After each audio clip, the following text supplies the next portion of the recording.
نونخه، مجموعه‌ای پربیننده و جذاب که این روزها مهمون ویژه خانه‌های مردم سیستان و بلوچستان است.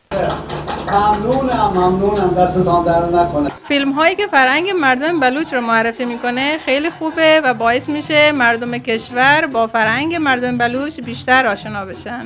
این مجموعه تلویزیونی که در 3 استان سیستان و بلوچستان، کرمان و کردستان ساخته شده است، بخش عمده آن به معرفی جاذبه‌های گردشگری و فرهنگی استان سیستان و بلوچستان اختصاص دارد. توی فصل جدید سریال نونخه که در چابهار فیلمبرداری شده، یه موردی که از مردار به خوبی نمایش داده میشه، احترام به بزرگترها و ارزش‌های خانوادگیه. حضور بازیگران با پوشش محلی در این مجموعه تلویزیونی و ضبط آن در مکان‌های دیدنی استان سیستان و بلوچستان باعث استقبال و رضایت مخاطبان شده است.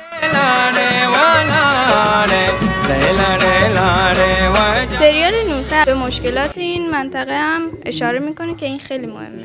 ما هر شب دورمی نشته سریال چاریم. باز ما خوشحالیم که یتکه می ملکت چی وشی سریال یادی کتا. مجموعه تلویزیونی نونخه که شبها از شبکه 1 سیما در حال پخش است، شامل 5 فصل است که در فصل 5 هنرمندان بومی استان هم نقش ایفا می‌کنند. اینم سفره عقدش ناخدا. عروسی با شکوه. اجرا کن تا بره دیگه. گل به سر عروس یالا. گل به سر عروس. مهمان نوازی استان ما رو نشونی میده. وای سندم خوشگه.